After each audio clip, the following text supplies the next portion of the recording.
बिस्मिल्लाहिर्रहमानिर्रहीम। एक सवाल जो यूएचएस में 6 दफ़ा आया हुआ है और 3 साल से नहीं आया, मुझे लगता है कि इस साल ये सवाल आएगा लेड पॉइजनिंग वाला। अब लेड पॉइजनिंग में सिनेरियो क्या आता है, ये एक बंदा शिप यार्ड इंडस्ट्री में है, बैटरीज में है, पाइप्स में है, पेंटर है, वो आया 10-20 साल उसने वहाँ काम किया, आपके पास प्रेजेंट हुआ ओपीडी में, blue lining around the gums, blue lining 100% lead poisoning है। मैं I repeat again, 100% lead poisoning है। अगर blue lining around the gums कह दिया तो कह दिया। लेकिन उसके अलावा एब्डोमिनल पेन और कॉन्स्टिपेशन भी है।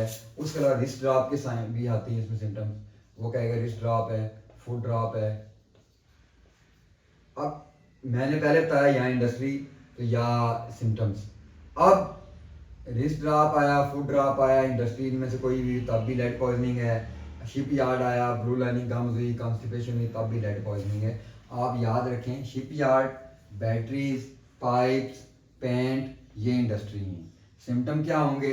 Blue lining around the gums होगा, क्या एब्डोमिनल पेन होगा, कॉन्स्टिपेशन होगी, रिस्ट ड्रॉप होगा, फुट ड्रॉप होगा, तो लेड पॉइजनिंग है। अब इसकी प्रिवेंटिव मेजर थोड़ी सी डिफरेंट हैं। आपने प्रिवेंटिव मेजर्स करनी है। मैंने आपको बताया हुआ पहले कि डायग्नोसिस भी प्रिवेंशन का पार्ट है। अब प्रिवेंटिव मेजर से पहले आप इसका स्क्रीनिंग टेस्ट लिखेंगे। देखें, एक बंदा इस इंडस्ट्री में काम कर रहा है तो आप उसका स्क्रीनिंग टेस्ट करेंगे। स्क्रीन करेंगे, डिजीज तो नहीं है। स्क्रीनिंग के लिए यूरिन करेंगे, यूरिन का एग्जामिनेशन करेंगे। किसके लिए? कोर पोरफायरियाज के लिए।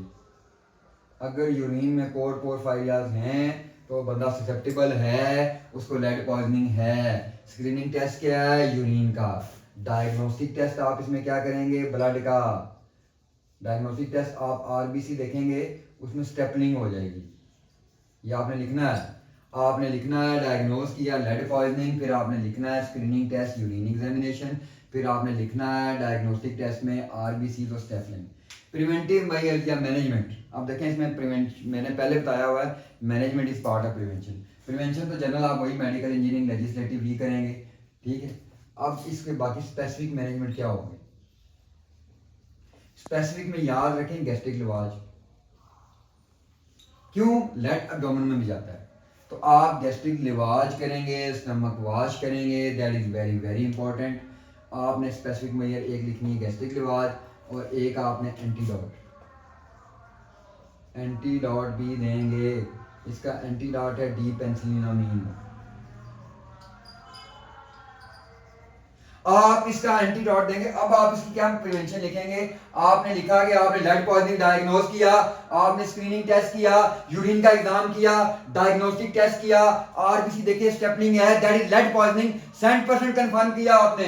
अब आपने मैनेजमेंट क्या की? प्रिवेंटिव मेजर्स में आप लिखेंगे medical, engineering, legislative. Specific measures में क्या करेंगे? दो चीजें याद रखें, गैस्ट्रिक लिवाज आता है, गैस्ट्रिक लिवाज के बाद आपने एंटीडॉट देना है, और इसमें याद रखें आपने स्पोर्टिव मैनेजमेंट भी करनी है। स्पोर्टिव क्या है? कॉन्स्टिपेशन है, कॉन्स्टिपेशन का इलाज नहीं करेंगे, वॉमिटिंग है उसका इलाज नहीं करेंगे, पेन है पेन के लिए पेन किलर देंगे, दैट इज लेड पॉइजनिंग। तो लेड पॉइजनिंग का सवाल आएगा, शिप यार्ड इंडस्ट्री से आएगा, blue lining around the gum से आएगा। आपने डायग्नोज किया, आपने स्क्रीनिंग टेस्ट लिखा, आपने डायग्नोस्टिक टेस्ट लिखा, आपने प्रिवेंटिव मेजर्स लिखी, स्पेसिफिक मेजर्स लिखी, अब आपको नंबर मिलेंगे। बच्चे क्या गलती करते हैं? ना वो स्क्रीनिंग टेस्ट लिखते हैं, ना वो डायग्नोस्टिक टेस्ट लिखते हैं, ना वो प्रिवेंटिव मेजर्स लिखते हैं, या वो स्पेसिफिक मेजर्स भूल जाते हैं। स्पोर्टिव मेजर्स भी लिखनी है। अब आपके दिमाग में होगा कि इतना ज्यादा लिखना है 5 नंबर के लिए, तो एक एक लाइन लिखनी है। Diagnosis, screening examination, diagnostic test, preventive measure, medical engineering, legislative, एक एक पॉइंट उनका लिख दें। स्पेसिफिक में गैस्ट्रिक लिवाज आता है, एंटीडॉट, डी पेंसिलिनामीन का नाम लिखना है, और आपने स्पोर्टिव मैनेजमेंट देनी है या सिम्टोमेटिक मैनेजमेंट करनी है, that is management of lead poisoning. Thank you.